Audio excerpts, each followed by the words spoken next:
اس سے پہلے سورہ بقرہ کی مختلف آیتوں کا خلاصہ پیش کیا گیا۔ خاص طور سے جو آیت کریمہ چلی اس میں اس بات کا ذکر ہوا کہ اللہ تبارک و تعالیٰ بدیع ہے۔ بدیع یعنی آسمان و زمین اور ہر چیز کو انوکھے انداز سے بنانے والا ہے، اور واقعتاً انسان کاپی تو کر سکتا ہے لیکن اللہ تبارک و تعالیٰ کی قدرت کا مقابلہ نہیں کر سکتا ہے۔ مقابلہ کرنے کے لیے جس نے بھی کچھ بنوایا وہ فنا ہو گیا، رب کی قدرت باقی رہی، باقی ہے، باقی رہے گی۔ اور آج کے جو آیت کریمہ ہے، پہلے اللہ تعالیٰ نے اپنی قدرت کو بتا دیا کہ ہر چیز کو، آسمان کو انوکھے انداز میں، زمین کو انوکھے انداز میں بنانے والا اللہ ہے۔ اب اس کے بعد مکہ کے کافر اور مشرکین، ان کے ایک قول کو نقل کیا گیا۔ یہ لوگ کیا کہتے تھے؟ وہ یہ کہتے تھے اللہ کے نبی صلی اللہ علیہ وسلم سے کہ اگر واقعتاً آپ اللہ کے نبی ہیں، اللہ تعالیٰ آپ سے گفتگو فرماتا ہے، فرشتوں سے گفتگو کرتا ہے، تو ہم سے کیوں نہیں بات کرتا کہ ہم کو ڈائریکٹ کہہ دے اے مکہ کے باشندوں یہ ہمارے نبی ہیں لہٰذا ایمان لے آؤ۔ ہم سے ڈائریکٹ کیوں نہیں بات کرتا؟ حالانکہ جیسا ظرف ہے ویسا سوال ہے کہ ہر آدمی سے ہر آدمی بات نہیں کرتا، تو میرا اللہ تو آدمی نہیں، وہ تو خالق ہے۔ خالق ہر مخلوق کو اپنا کلام نفسی نہیں سناتا، وہ جسے پسند فرماتا ہے اس سے گفتگو فرماتا ہے۔ تو اللہ تعالیٰ فرشتوں میں بھی سب سے نہیں، جو منتخب ہے ان سے گفتگو فرما رہا ہے۔ انسانوں میں سب سے نہیں، جو انسان منتخب ہے اس کی بارگاہ میں اللہ تعالیٰ ان سے گفتگو فرماتا ہے۔ تو یہ مکہ کے باشندے اپنے آپ کو نبیوں کی طرح سمجھ لیے معاذ اللہ، فرشتوں کی طرح سمجھ لیے معاذ اللہ کہ اللہ تعالیٰ ہم سے کیوں نہیں بات کرتا؟ اللہ تعالیٰ فرماتا ہے یہی سوال بنی اسرائیل نے حضرت موسیٰ سے بھی تو کہا تھا، طور پر پہنچ گئے، کہا ایمان نہیں لائیں گے جب تک اللہ تعالیٰ کو کھلا کھلا نہ دیکھ لیں، جیسے آپ بات کرتے ہو ہم لوگ بات نہ کر لیں۔ تو ان لوگوں میں عذاب آیا، وہیں پر موت کے گھاٹ اتر گئے۔ تو موسیٰ علیہ السلام کا معاملہ تھا کہ اللہ نے دوبارہ ان کو زندگی عطا فرما دی۔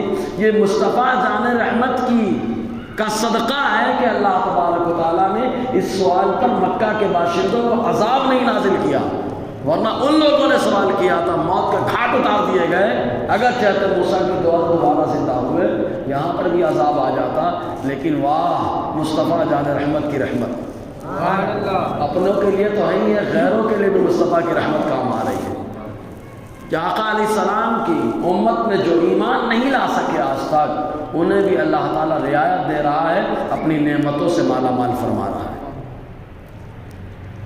شفا شریف میں حضور صلی اللہ علیہ وسلم رحمت ہے، سب کے لیے رحمت ہے، اس کی وضاحت بھی کی گئی۔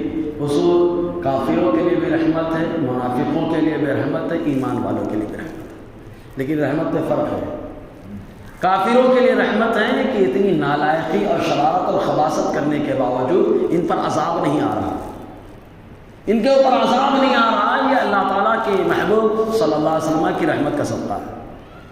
منافقوں پر بھی رحمت ہے اس انداز میں کہ ان کا بھانڈا نہیں گر رہا ہے، کہ دل میں کیا رکھتے ہیں کیا نہیں رکھتے، کیا نہیں آتے ہیں، سب اللہ جانتا ہے، لیکن مصطفیٰ جان رحمت ہمارے آقا کی رحمت کے توسط سے بچے ہوئے ہیں۔ اور مومنوں کے لیے رحمت ہے کہ مومن لقمہ بھی کھاتا ہے تو مصطفیٰ کی رحمت کے صدقے میں کھاتا ہے، مومن سانس بھی لیتا ہے تو آقا کی رحمت کے توسط سے سانس لیتا ہے۔ تو حضور کی رحمت نے مکہ کے باشندوں کو بچا لیا، ورنہ ان لوگوں کے اوپر عذاب آنا یقینی ہو گیا تھا، جیسے بنی اسرائیل پر عذاب آیا جب حضرت موسیٰ علیہ السلام نے سوال کیا اللہ ہم اس کو دکھائی کیوں نہیں دیتا، جب ہم دیکھیں گے تبھی ایمان لائیں گے۔ اللہ تعالیٰ فرماتا ہے وَقَالَ الَّذِينَ لَا يَعْلَمُونَ، اور ان لوگوں نے کہا جنہیں علم نہیں ہے، جنہیں علم نہیں۔ حالانکہ آپ غور کریں مکے میں علم تھا، اسی لیے جو لوگ بدر میں گرفتار ہو کر کے مدینہ پہنچے، بدر میں مشرکین آئے تھے، کفار آئے تھے، مقابلہ ہوا، 70 بڑے بڑے سردار گرفتار ہوئے۔ حضور نے مشورہ کیا کہ ان کے بارے میں کیا کرنا چاہیے، تو 2 طرح کے مشورے سامنے آئے۔ ایک مشورہ حضرت عمر کا تھا، وہ یہ کہ فوراً جو جس کا رشتہ دار ہے گردن مارے۔ میں اپنے ماموں کا رشتہ دار گردن ماروں، علی اپنے رشتہ داروں کا گردن مارے، عقیل اپنے رشتہ داروں کا گردن مارے، سب اپنے اپنے رشتہ دار کو ختم کریں۔ حضرت ابوبکر صدیق نے کہا نہیں سرکار، فدیہ لے کر کے چھوڑ دیا جائے۔ تو فدیہ لے کر کے چھوڑا گیا۔ جب فدیہ لیے جانے لگا تو کچھ لوگ دینے کی طاقت رکھتے تھے، جرمانہ فدیے کی رقم، اور کچھ ایسے تھے کہ دینے کی صلاحیت نہیں رکھتے تھے۔ تو حضور صلی اللہ علیہ وسلم نے ان کا فدیہ یہ ٹھہرایا کہ انصار صحابہ کے وہ بچے جو پڑھنا لکھنا نہیں جانتے ہیں ان کو جا کر کے پڑھائیں، یہی ان کا فدیہ ہے۔ جب ایمان نہیں لائے ہیں تو حدیث پڑھائیں گے، جب ایمان نہیں لائے تو قرآن پڑھائیں گے۔ کا علم تو تھا لیکن دنیا کا علم تھا، جس کے پاس دین کا علم ہوتا ہے کمال اللہ اسے عطا فرماتا ہے، کمال اسے اللہ تعالیٰ عطا فرماتا ہے۔ ایک نکتہ اور قابل غور، جب دنیا کا علم ان لوگوں کو عذاب سے چھٹکارا دلا رہا ہے، دنیا کا علم فدیہ بن جا رہا ہے، عذاب سے بچنے کا ذریعہ بن جا رہا ہے، تو دین کا علم کتنا رحمت والا علم ہے، کتنا رحمت والا علم ہے۔ اللہ تبارک و تعالیٰ نے اپنے محبوب کو ہر چیز کا علم سب سے زیادہ دیا، سب سے زیادہ۔ اِنَّا أَعْطَيْنَاكَ الْكَوْثَرَ، اے محبوب ہم نے آپ کو کوثر دیا۔ کوثر سے الگ الگ تفسیریں کی جاتی ہیں۔ تفسیر یہ بھی ہے کہ اللہ تعالیٰ نے اپنے محبوب کو علم زبردست عطا فرمایا، وہ ایسا علم کسی کو نہ دیا۔ تو حضور کو تو سب چیزوں کا علم رہا ہے، لیکن دنیا کا علم جس کے پاس ہو، دین کا علم نہ ہو، تو قرآن نے کہا وَقَالَ الَّذِينَ لَا يَعْلَمُونَ، ان لوگوں نے کہا جنہیں علم ذرہ برابر بھی نہیں ہے، دین کے بارے میں معلومات ہی نہیں ہے۔ ایسے لوگ کیا کہتے ہیں؟ لولا یکلمنا اللہ، اللہ ہم سے کیوں نہیں بات کرتا، او تأتینا آیا، یا کوئی نشانی ہمارے پاس کیوں نہیں آ جاتی۔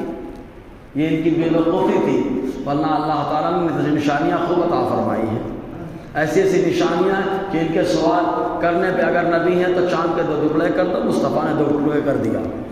اس سے بڑی نشانی کیا چاہیے؟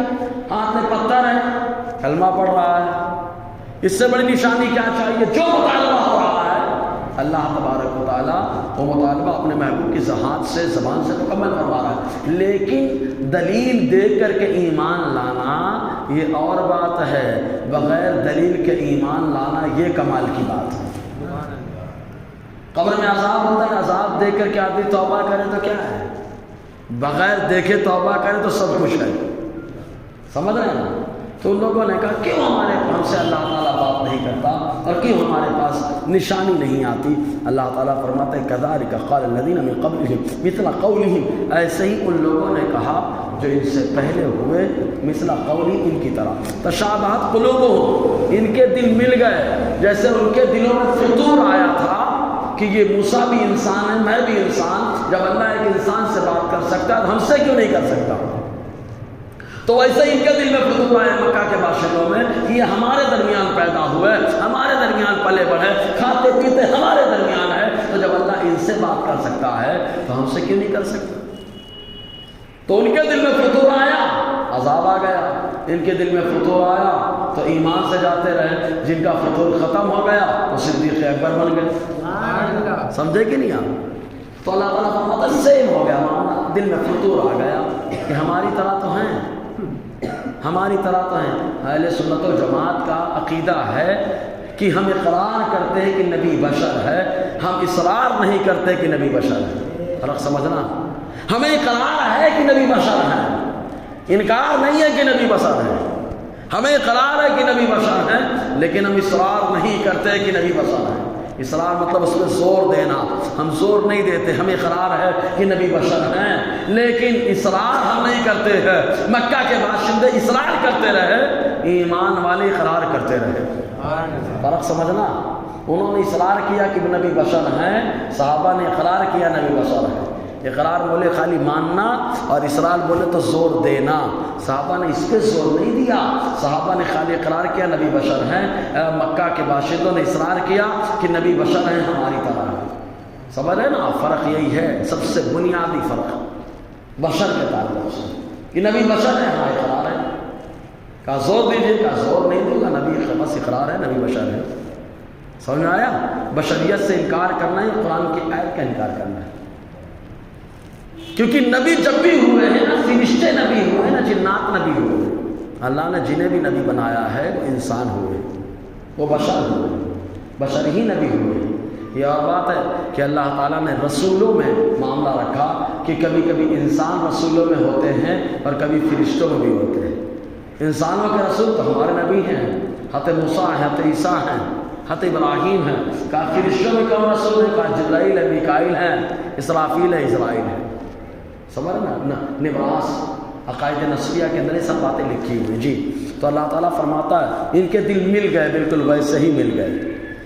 دل ان کے ویسے ہو گئے تو سوال بھی ویسا آ گیا، اور جن کا دل صحابہ کی طرح ہو گیا تو انداز صحابہ جیسا آ گیا. یہ دل کی بات ہے، اور دل بڑا اہم ہوتا ہے. اسی لیے حضور صلی اللہ علیہ وسلم جب بھی دعا کرتے تو کہتے یا مصرف القلوب صرف قلوبنا علی طاعتک، یا مقلب القلوب قلب قلوبنا علی طاعتک. اے دلوں کے پھیرنے والے ہمارے دل کو اپنی فرما برداری پر پھیرتے. ایک روایت میں حضور نے فرمایا مومن کا دل رحمان کی 2 انگلیوں کے درمیان ہے. حالانکہ رحمان جسم و جسمانیات سے پاک ہے، رحمان کی 2 انگلیوں کی طرف ہے، رحمان جدھر چاہتا ادھر پھیر دیتا ہے. سمجھے نا؟ تو یہ تو اپنا اپنا نصیبہ ہے. ان کا نصیب یہ تھا کہ گستاخی کی طرف پھیرا گیا دل، ہمارا نصیبہ یہ تھا کہ ہم کو عقیدت و احترام میں پھیر دیا گیا. یہ تو اللہ تعالیٰ کا خاص کرم ہے کہ کس کو کیسے پھیرا جاتا ہے. جی تو اللہ تعالیٰ فرماتا ہے ان کے دل متشابہ ہو گئے، آپس میں مل گئے. قد بینا الآیات لقوم یوقنون، ہم نے تو نشانیاں بیان کر دی ہیں ایسے لوگوں کے لیے جو یقین کرتے ہیں. ہر چیز میں نشانی ہے، ایک ایک چیز میں نشانی ہے. حضور کا پورا وجود اللہ تعالیٰ کی قدرت کی نشانی ہے. پورا وجود مصطفیٰ جان رحمت کا، کیونکہ اللہ کے نبی صلی اللہ علیہ وسلم چلتے ہیں تو صحابہ دوڑ رہے ہیں، چلتے ہیں تو صحابہ دوڑتے ہیں. ہمارا پیشاب لگ جائے تو آدمی دھو ڈالے، مصطفیٰ کا پیشاب مل جائے تو صحابہ پی لے لے. ارے زور سے یار، حدیث ہے. ہمارا پیشاب لگے تو انسان دھوئے، نفرت کرے، اور مصطفیٰ کا مل جائے تو پی لے. یہ مدارج النبوہ کے اندر شیخ الحق محدث دہلوی علیہ رحمۃ رضوان نے حضرت ام ایمن رضی اللہ تعالی عنہ کے بارے میں لکھا ہے. ایک مرتبہ آقا علیہ السلام نے بول شریف، ادب کے دائرے میں پیشاب ہم نہیں کہتے حضور کے، بلکہ اس کو بول کہتے ہیں. بول، با واو بو لام ساکن بول، بول شریف آقا علیہ السلام نے پیالے میں کیا اور چارپائی کے نیچے رکھ دیا. حضور آرام فرماتے ہیں. حضرت ام ایمن آئیں، دیکھا کہ پانی موجود ہے، اٹھایا پی لیا، اٹھایا پی لیا. جیسے ہی پیا سویرا ہوا، حضور نے دیکھا خالی ہے پیالہ. پوچھا یہ کہاں گیا؟ ام ایمن آئی اور کہتی ہیں حضور میں نے پی لیا ہے. حضور نے مسکرایا اور کہا اے ام ایمن اللہ تعالیٰ تم کو ہر بیماری سے نجات دینے والا ہے. تھا کیا وہ؟ آقا علیہ السلام نے فرمایا اس میں میرا بول شریف تھا. حضرت ام ایمن نے تھوتھا بھی نہیں کیا بلکہ شکر ادا کیا، اللہ نے بیماری سے نجات عطا فرما دیا. سمجھے نا؟ یہ بول شریف. ایک صحابی سے حضور نے حجامہ کروایا، حجامہ میں خون نکلتا ہے نا، خون نکلوایا، ایک پیالے میں کیا، ایک صحابی کو دیا، کہا ایسی جگہ ڈالا جہاں کوئی نہ دیکھتا ہو. وہ باہر نکلے، پی گئے. بہتا ہوا خون پینا تو ناپاک ہے نا، دمم مسفوحا، بہتا ہوا خون ناپاک ہے، لیکن اٹھا کر پی گئے کیونکہ معلوم ہے جس کا خون ناپاک ہے وہ گندا ہے، آتا ہے بیماریاں لے کر کے آتا ہے. لیکن مصطفیٰ کا خون بہتا بھی ہے تو جہاں سے جاتا ہے بیماریوں کو بہا دیتا ہے. ہے نا؟ تو لے گئے، باہر جانے کے بعد پی گئے. جیسے ہی پیے وہ اندر آئے، حضور نے فرمایا کہاں ڈالا؟ کہاں اسی جگہ ڈالا کہ کوئی دیکھ ہی نہیں پائے، کوئی دیکھ ہی نہیں پائے گا. کیوں؟ اس لیے کہ پیٹ میں ڈالا ہے، پیٹ میں کون دیکھنے والا ہے نا؟ تو صحابہ کرام کا یہ انداز تھا. تو ہم کہتے ہیں نا حضور صلی اللہ علیہ وسلم بشر ہیں، اس کا ہمیں اقرار ہے، لیکن اس میں ہم اصرار نہیں کرتے ہیں. تو اللہ تعالیٰ فرماتا ہے ہم نے نشانیاں بیان کر دی ہیں ان لوگوں کے لیے جو یقین رکھتے ہیں. اور صحابہ یقین رکھتے تھے، ان کے لیے نشانیاں بہت ساری ہیں. سمجھ رہے کہ نہیں؟ بہت ساری نشانیاں. ارے یہی کیا کرنا ہے کہ غزوہ احد میں حضور مقابلہ کر رہے ہیں اور جب کفار نے حملہ کر دیا ایک گڑھے میں حضور اترے. اترنے کے بعد جیسے ہی پتھر پہ سر رکھا تو پتھر تو ہمیشہ ٹھوکر مارتا ہے لیکن مصطفیٰ کا سر لگ گیا. اللہ نے پتھر کو موم بنا دیا. سبحان اللہ. موم بنا دیا. ارے جب قدم لگے تو برکت والا ہو جائے. آج تو مصطفیٰ کا سر لگا ہے. سر لگا ہے اور یہ سر وہ سر ہے. اب دیکھو حضور کا قدم جہاں پڑے وہ ولیوں کا امام ہو جائے. سبحان اللہ. تو جب قدم کا یہ معاملہ ہے تو سر کا معاملہ کیا ہے؟ سمجھے نا. حضور صلی اللہ علیہ وسلم تو اللہ تعالیٰ فرماتا ہے نشانیاں تو ہم نے بیان کر دی ہیں ایسے لوگوں کے لیے جو یقین رکھتے ہیں, سب کے لیے نہیں ہے. کیا نشانی ہے؟ تو رب نے خود فرمایا اِنَّا أَرْسَلْنَاكَ اے محبوب ہم نے آپ کو بھیجا ہے. اللہ کیا فرما رہا ہے؟ ہم نے آپ کو بھیجا ہے.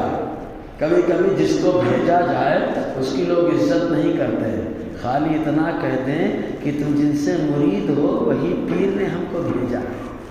کہا اچھا میرے پیر نے بھیجا, آدمی مچل جائے گا, خوش ہو جائے گا. سمجھ رہے کہ نہیں؟ تو اللہ تعالیٰ فرماتا ہے ساری کائنات کو ہم نے بنایا. سب سے بڑی دلیل جو قدرت والا رب صرف کائنات کو سجا رہا ہے اسی پروردگار نے اپنے محبوب کو بھیجا.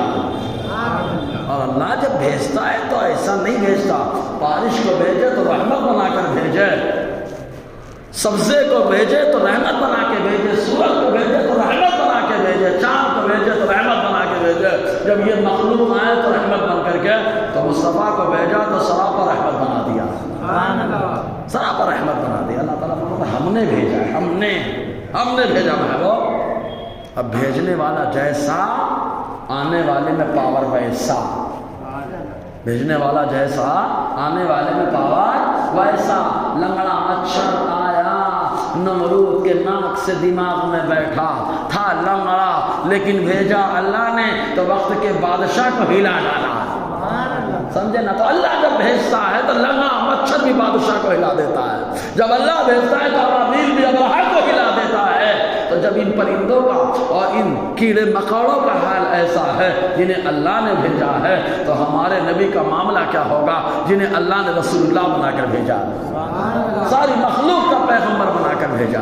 اس لیے اللہ تعالیٰ فرماتا ہے محبوب ساری نشانیاں بیان کر دی ہیں. سب سے بڑی نشانی یہ ہے کہ ہم نے آپ کو بھیجا ہے. ہم نے آپ کو بھیجا ہے. اِنَّا أَرْسَلْنَا بے شک ہم نے آپ کو بھیجا ہے. کیسے؟ بالحق, حق کے ساتھ. کس کے ساتھ؟ حق کے ساتھ بھیجا. تو نبی حق کے ساتھ آئے, نبی کے ساتھ حق ہے, حق کے ساتھ نبی ہے. سمجھنا. میں نے آپ کو بھیجا کسی سامان کے ساتھ, تو آپ جہاں ہیں وہ سامان وہاں ہے, وہ سامان وہاں ہے جہاں آپ ہیں. لازم ملزوم ہے نا. سورج کو نکالا گیا روشنی کے ساتھ, تو جہاں روشنی ہے وہاں سورج ہے, جہاں سورج ہے وہاں روشنی ہے. سمجھ رہے نا. دھوپ ہے جہاں وہاں سورج ہے, جہاں سورج ہے وہاں دھوپ ہے.